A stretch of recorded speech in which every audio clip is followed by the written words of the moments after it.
Evangelho de hoje, meus irmãos, é extraído do texto de São Lucas.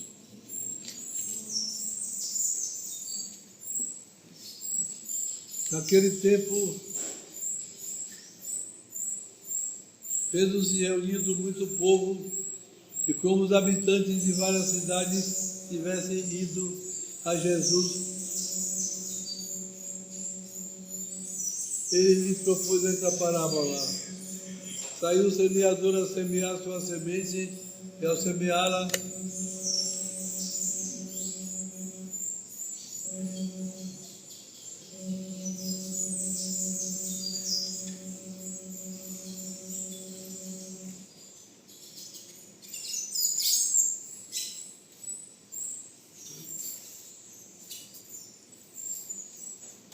parte caiu junto ao caminho e foi pulsada, e as aves do céu a comeram.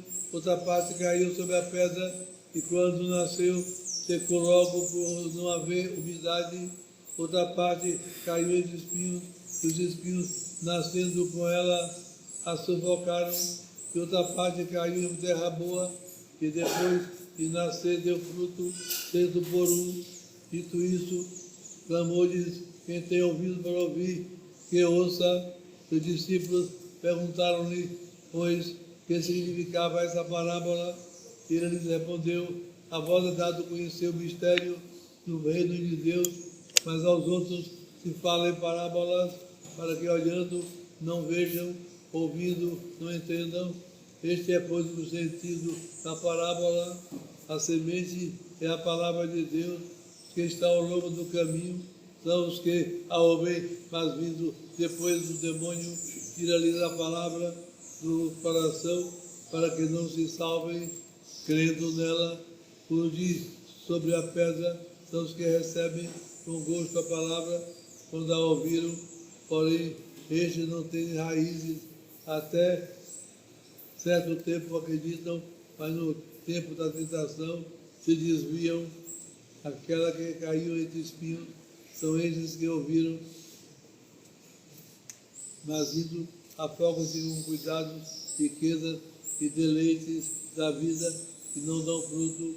E aquela que caiu em boa terra são os que, ouvindo a palavra de Deus, aguardam com um coração bom e perfeito, dão fruto na paciência.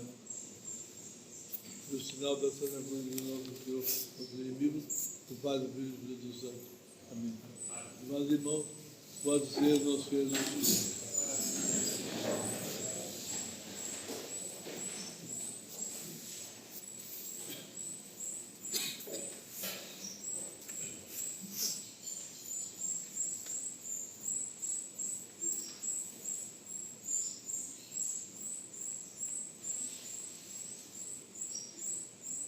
Nosso Senhor pregou muitas vezes em parábolas, isto é, contando histórias que ele criava para daí tirar lições para nós.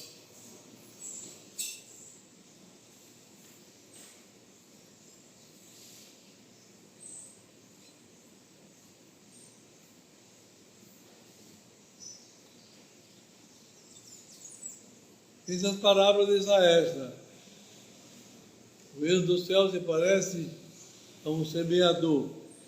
Jesus estava assentado numa barquinha à beira do lago de Genezaré. O povo se juntava na praia numa imensa multidão para ouvir a sua pregação.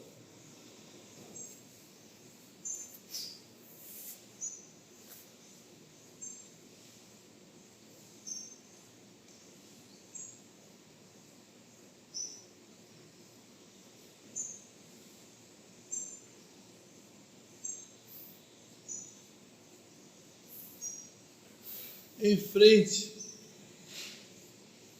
havia uma área usada para a plantação. Os judeus não costumavam fazer uma cerca para isolar a área que plantava. Quando colhiam, ficava sem plantação nenhuma, as pessoas passavam, cada um pelo pedaço mais curto para onde iam. E aí acabavam pisando, não é? E apertando a terra.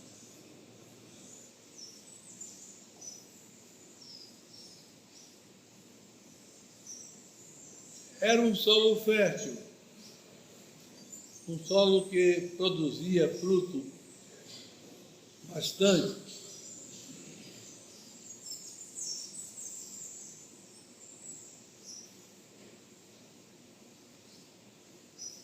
Mas, apesar disso, tinha muito pedregulho espalhado. Havia também plantinhas de espinho naturais, fortes, que cresciam. E havia áreas de terra boa, que o Evangelho aí não conta se era uma área maior. Provavelmente era uma área maior. A produção dessa área boa, sem pedra, sem espinho, variava. Nosso Senhor, na parábola, conta que chegava a produzir 100 por 1. Podia acontecer 100 por 1 de produção na plantação, mas nem sempre era tanto que as plantas que cresciam boas produziam.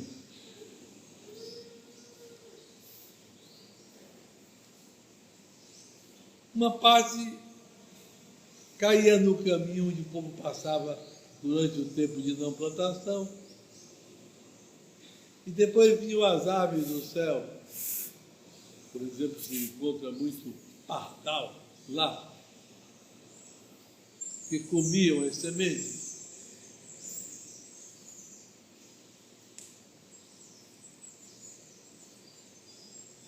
Havia uma parte que tinha pedras.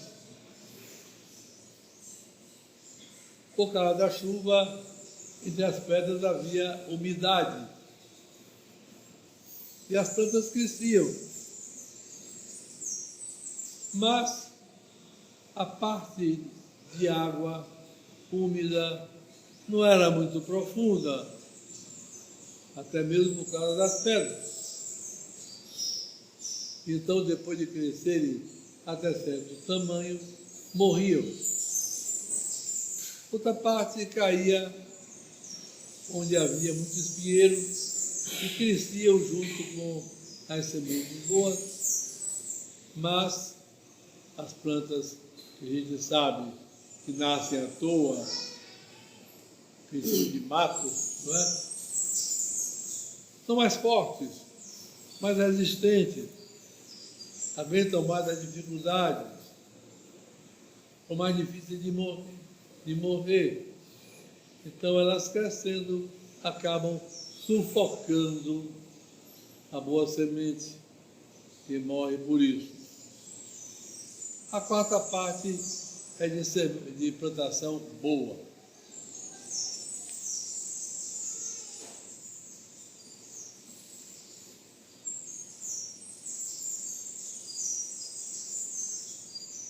A semente é a palavra de Deus. O solo com pedra, com espinho, pisoteado pelos transeuntes, por terra boa de plantação, somos nós. Nós é que somos esse solo, que ouvimos a palavra de Deus de maneira mais ou menos consciente, mais ou menos interessada em tirar proveito.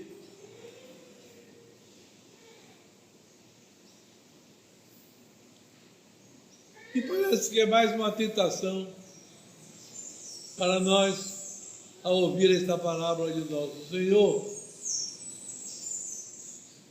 atribuímos a nós a qualidade da quarta parte, terra boa. Acho mais proveitoso que nós nos atribuamos a parte de ouvinte caminho, ouvinte pedregulho, ouvinte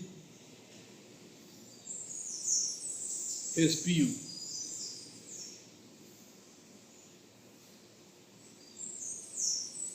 Não para desanimarmos. Eu sou ouvinte caminho, vejo os demônios, as tentações e tiro toda a lembrança boa que eu guardei na pregação.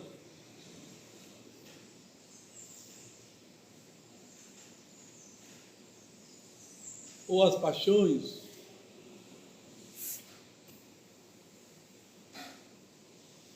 ou o mundo com suas atrações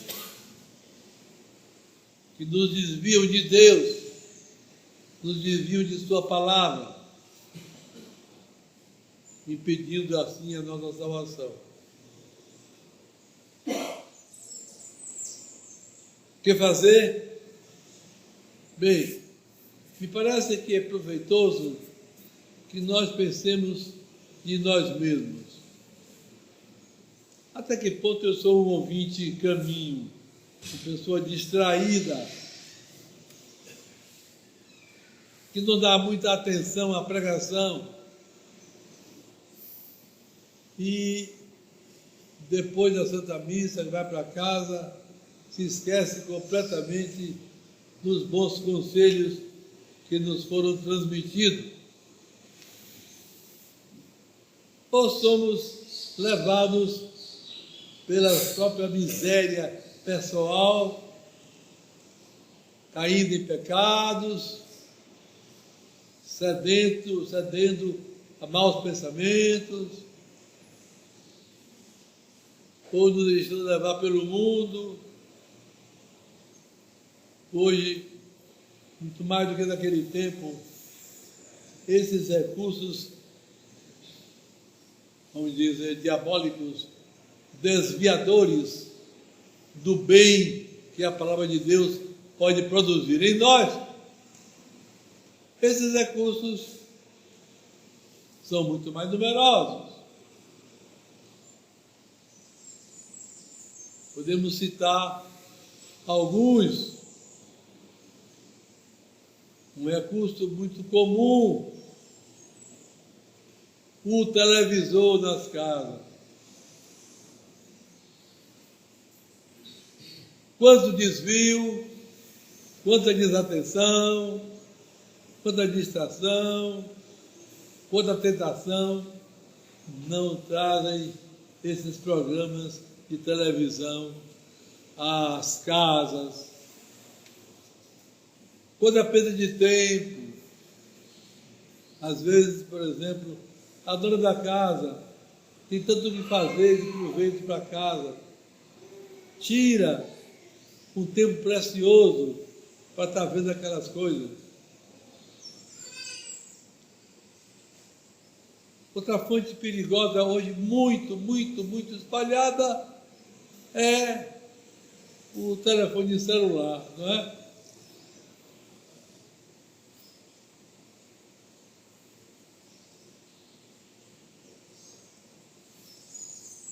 Primeiro, como um agente de perder tempo. Fica naquilo.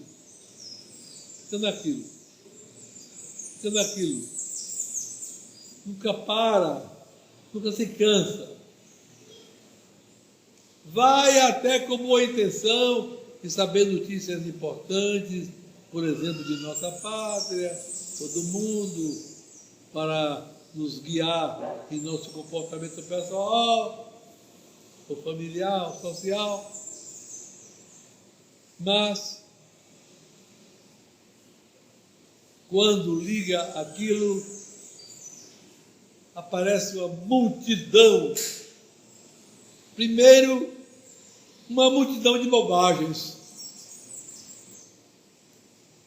Que fica a pessoa pulando daqui e dali, a ver, a jogar fora o tempo precioso marcado, determinado por Deus, para nós alcançarmos a vida eterna. Não é verdade? Mesmo porque nós sabemos que a vida da gente, se é bem guiada, se é bem conduzida, ela nos leva a nunca estendermos para longe, no futuro, o dia de nossa morte. Pessoas morrem em todas as idades. Às vezes, chega a uma idade avançada demais, como eu, chegar aos 88 quase. Meu Deus, quando poderia ter morrido menino, inclusive estive muito doente menino. A primeira cirurgia que eu fiz tinha 12 anos de idade.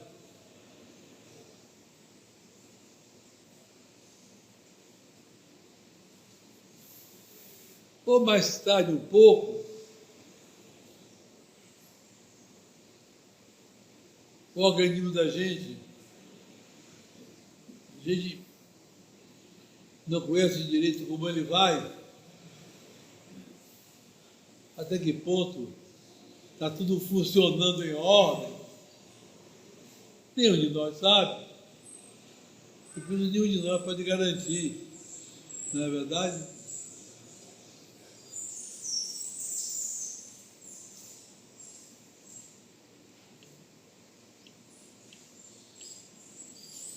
Como muitas vezes pensamos que, não, ainda estou novo, ainda tenho muito tempo de vida.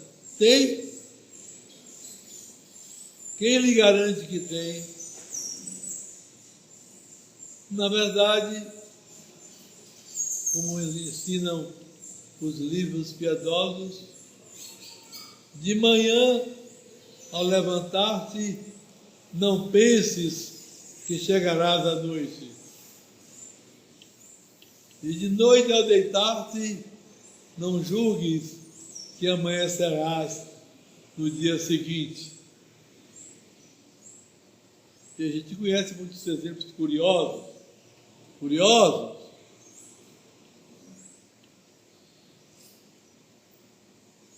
A doença aparece, às vezes caladinha, e não diz nada, não revela nada. Ora, o celular engana porque eu vou viver muito, posso me distrair à vontade. Muitos pecados cometer por meio do telefone celular, vendo coisas imorais.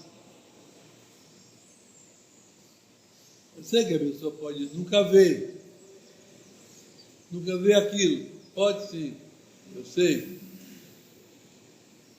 Mas não é difícil cair nessa fraqueza, se não na intenção de pecar direto, mas na curiosidade de ver isso, de ver aquilo, de ver aquilo outro. Outra gente de piora de hoje, para atrapalhar a nossa salvação, é o modo como o mundo vive. Por exemplo, como as mulheres se vestem. Muitas mulheres não se vestem. não se vestem.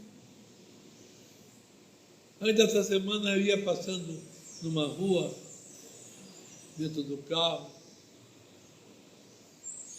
sem querer, vi uma moça. Meu Deus, meu Deus. Ela ia conversando com outra, com a cara mais cínica deste mundo. Ela estava nua.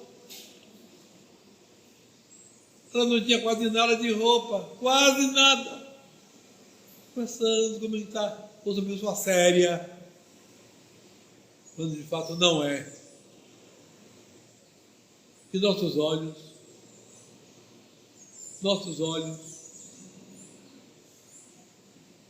no entanto, Deus é tão misericordioso, Deus é tão bom, Deus nos socorre tanto, não é? Deus criou uma igreja, Deus criou os sacramentos. Que riqueza é a confissão, é procurar o sacerdote e me confessar. Todos têm esse dever, todos têm esse dever. Até o Papa, todos têm esse dever. Se não aproveitam, darão conta de jogar fora esse recurso tão precioso que é a Santa Confissão. A Santa Eucaristia, receber Jesus com a alma limpa, depois de uma confissão bem feita.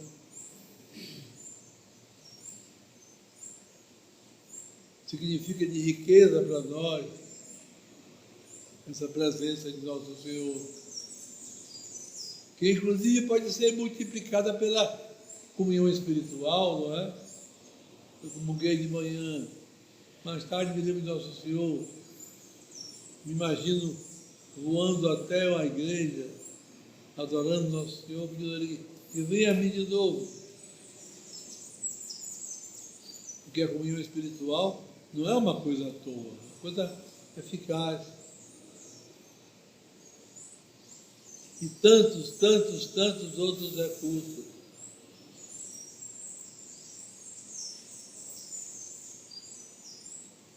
Ontem, 11 de fevereiro,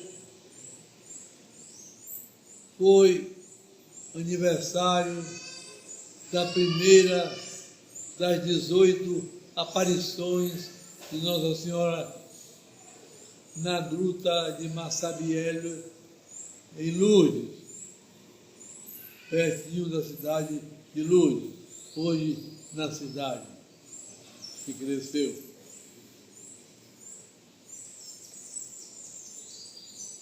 Ora, nós sabemos que Nosso Senhor, na sua bondade, se manifestou em 4 e 9 aparições de Nossa Senhora.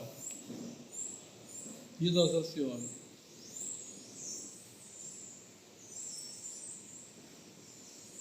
Eu que sou ouvinte pedra, eu que sou ouvinte espinho, eu que sou ouvinte caminho, preciso recorrer aos socorros que Nossa Senhora, por misericórdia de Deus, nos dá nessas aparições. Primeira medalha milagrosa, não é? A medalha milagrosa. A medalha que Nossa Senhora, estendendo os braços, derramando uma multidão de graças sobre nós e nos ensinando aquela oração tão agradável a ela. Ó Maria concebida sem pecado, rogai por nós que recorremos a vós.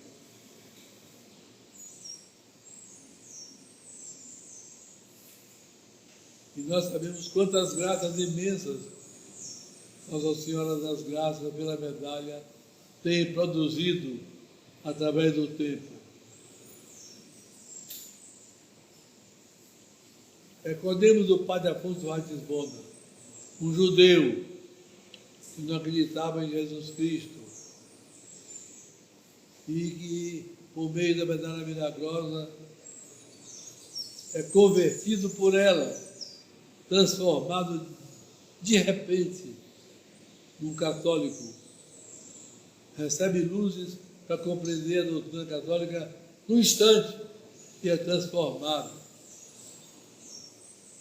E ele que estava noivo desfaz o noivado e se consagra a Deus.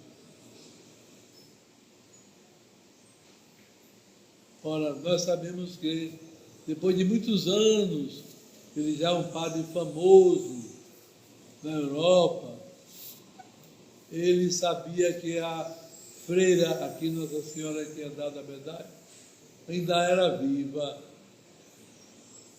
E como ele era um padre de muito prestígio, porque isso era guardado em segredo, ele acabou sabendo em que convento na França morava a Santa Catarina Labouré, a quem Nossa Senhora deu a medalha.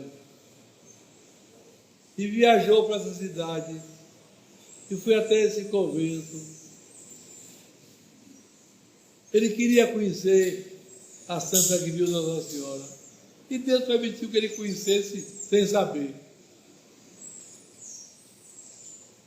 E ao bater na porta, a porteira do dia era a Santa. E a Santa então abriu a porta. Ele viu. Não sabia quem era, mas viu. Ele não queria ver, mas viu.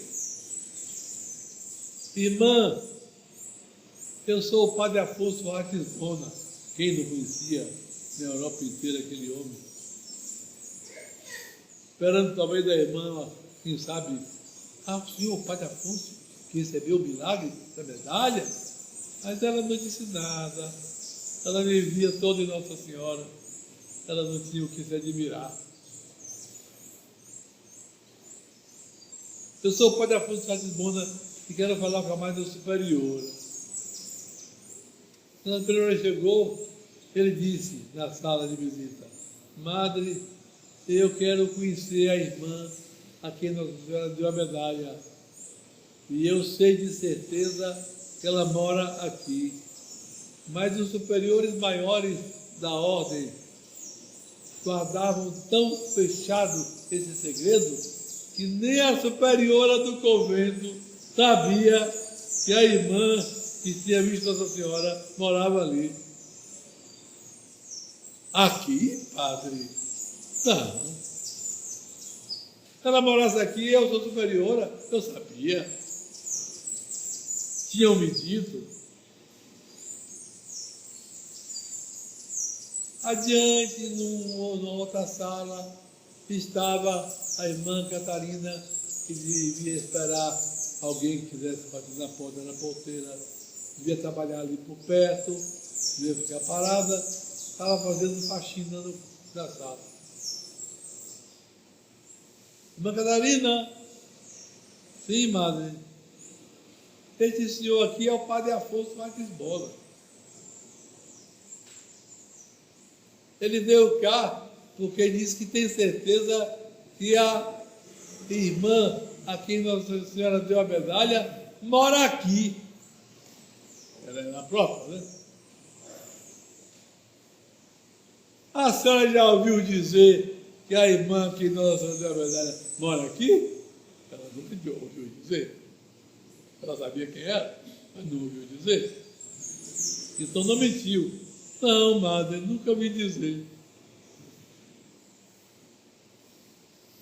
E aí ela que é santa, porque é assim, é para isso que Nossa Senhora veio, gente, para nos santificar, para nos converter. Ela então dá um conselho de grande santa ao padre. Mas por que ele quer conhecer a irmã a quem Nossa Senhora deu a medalha? O que é preciso é ouvir o que Nossa Senhora falou e obedecer.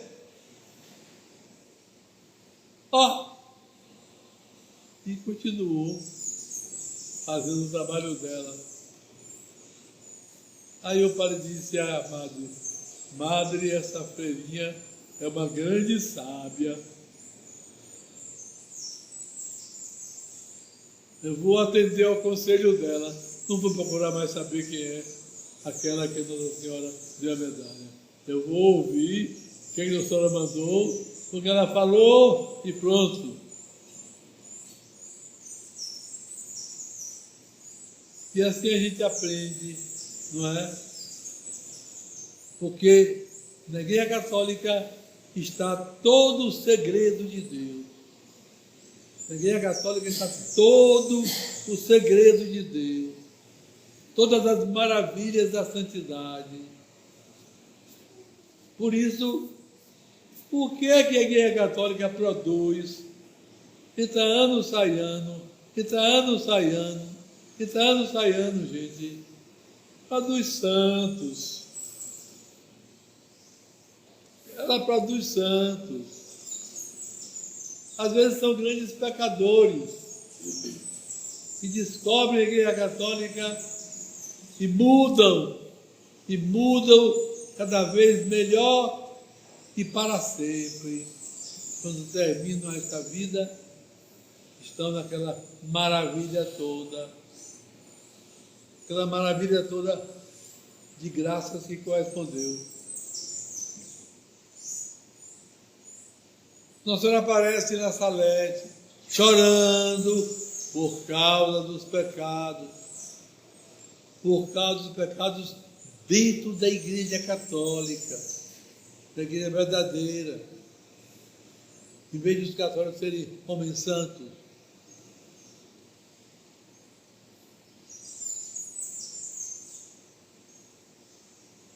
Depois ela aparece em Lourdes. E transforma Lourdes na capital mundial do milagre.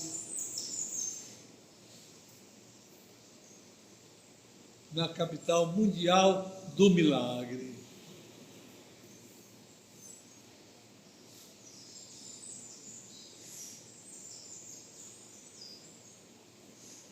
E por fim ela aparece em Fátima. Saiu. A primeira falou na França, mas a quarta não. Foi em Portugal.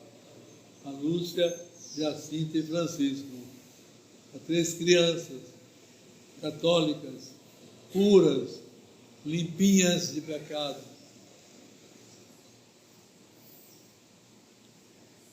Então, meus irmãos, a parábola de hoje quer nos recordar isso. Eu sou católico. Eu fui trazido para a religião verdadeira. Muitas vezes desde pequeno, não é? Muitos e muitos aqui de nós se batizou pequenininho. Pequenininho. Graça grande, mas antes tarde do que nunca. Nunca se batizou pequeno, batiza maior.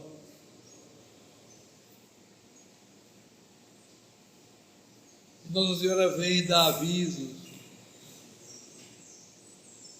Precisa ser obedecida.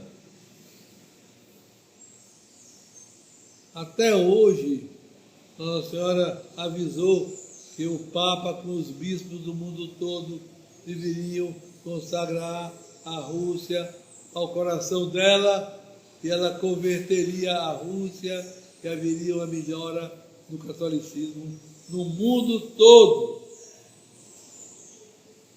No mundo todo. Quanta graça. Quanta graça. Não é verdade? Quanta graça.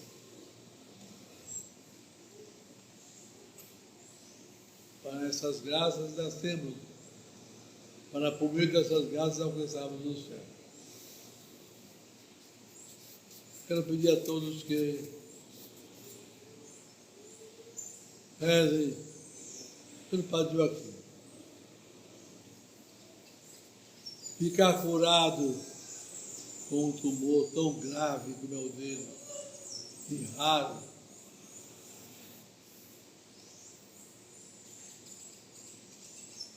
É possível? É, sim. Podemos pedir? Podemos, sim. É o que Deus fará? Não sabemos. O que sabemos é que Deus atende a oração feita com confiança e com humildade, mas não obrigatoriamente aquilo que queremos. Ele pode dar coisa melhor, e só depois que chegarmos no céu saberemos o que é melhor.